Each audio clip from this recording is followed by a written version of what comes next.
There are no subtractions and divisions in our mind. There is only addition and multiplication. I will just remove negative thoughts and I will have positive thoughts. All the best, it's not going to work. It's just that you need to pay little attention as to how it functions. You will see there is a distinction between what is you and what you have gathered.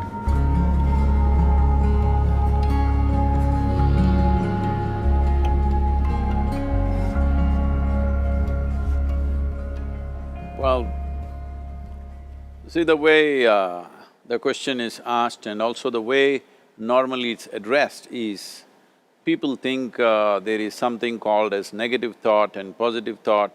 They want to remove the negative thoughts and have only positive thoughts. For such people, I would ask them to just experiment for 10-15 seconds. Let them forcefully remove one thought from their mind. For example, next 10 seconds, just don't think of a monkey. Try not to think of a monkey for next 10 seconds. You will see you will be full of monkeys. So what I'm saying is, this is the nature of your mind, because in this mind, all the three pedals are throttle. There is no brake, there is no clutch. Whatever you touch, it will only go faster. In this kind of mind, people have been taught from moral teachers and religious teachers, do not think about bad things. Well, since then it's been a full-time job. So there is no way you can handle the mind like this. This doesn't need any great enlightenment. If you spend 2 minutes with your eyes closed, you will realize you cannot do anything forcefully with this mind. So, I want to remove negative thoughts. Do not ever go in this direction, because what you want to remove will become your quality. Always you will be on it. So what should I do? The thing is this, without understanding the fundamental mechanism of this mind, because our mind, human mind, is the most sophisticated computer on the planet. Even all the supercomputers have come out of this. When this is the case, is it not important that we understand the mechanics of how it functions? One simplistic aspect of how it functions is, there are no subtractions and divisions in our mind.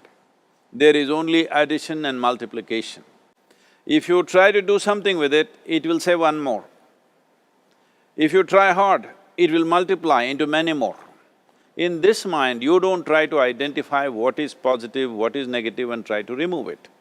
First of all, one needs to understand, this mind of yours, this body of yours is supposed to serve you. The life that you are is important.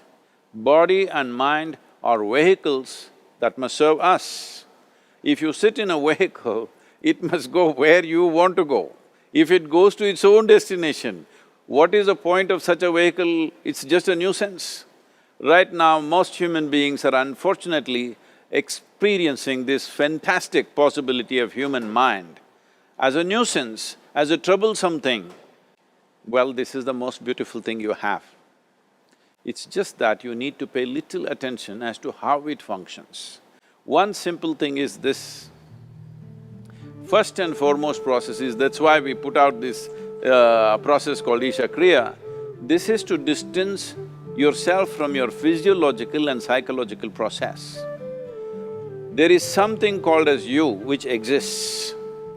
This is not a composite of all your thoughts and emotions and physiological processes. Beyond that, there is you. If you close your eyes, even if you cannot see anything, you're still there.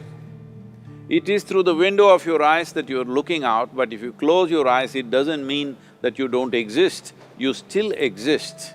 So beyond your thought, you still exist, beyond your emotion, you still exist. So that you, the life that you are, this has to come into your experience. Why is it that you're not allowing that to come into your experience, which is the most significant aspect of who you are? Who you are right now, the most significant aspect is, you and me are alive right now, this is it. What I'm thinking, what you're thinking is not the important thing. We are alive right now, that is the important thing. So, it is important that you focus on this fundamental sense of aliveness within you, and then you will see there is a natural distance between you and your thought process. Once there is a distance between your psychological process and your physiological process, this is the end of suffering. Because there are only two kinds of suffering that human beings go through, physical suffering and mental suffering. Once you create a little space between you and your mind, between you and your body, this is the end of suffering. This is something every human being has to experience and know, otherwise thinking I will just remove negative thoughts and I will have positive thoughts, all the best, it's not going to work 100%, it's not going to work because nobody can remove it, they can avoid it for some time. So when negative thoughts come, you say Ram Ram, Shiva Shiva, whatever you want, but this is just avoiding, it's not gone. The moment you stop that, it will pop back with great force, otherwise it'll come back in your dreams. So it's very important, first of all you need to understand your anger, your resentment, your fear, your anxieties, the negativity that you generate.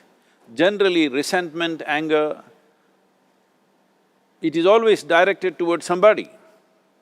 But we need to understand this is poisons that we are drinking and expecting somebody else to die. Fortunately, life doesn't work like that. If I drink poison, I die. If I drink poison, you don't die.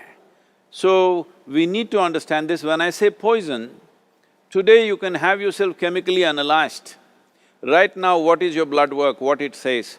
5 minutes of intense anger, check your blood work and see, there will be lots of negative elements in it, literally you're poisoning yourself. So, do you want to poison yourself? Definitely not. Now the very question is coming from certain helplessness, what shall I do? Don't do anything, just sit back and just concern yourself with something which is a life process. Maybe your heartbeat, maybe your breath, maybe just a sensation of being alive. Depending upon how sensitive or how perceptive you are, accordingly, find something. It could be a sensation in the body, it could be breath, it could be heartbeat, it could be anything, something which indicates life to you. Just pay attention to that for some time. Slowly you will see there is a distinction between what is you and what you have gathered, which includes both your physiological and psychological possibility or mess, whatever you made out of it.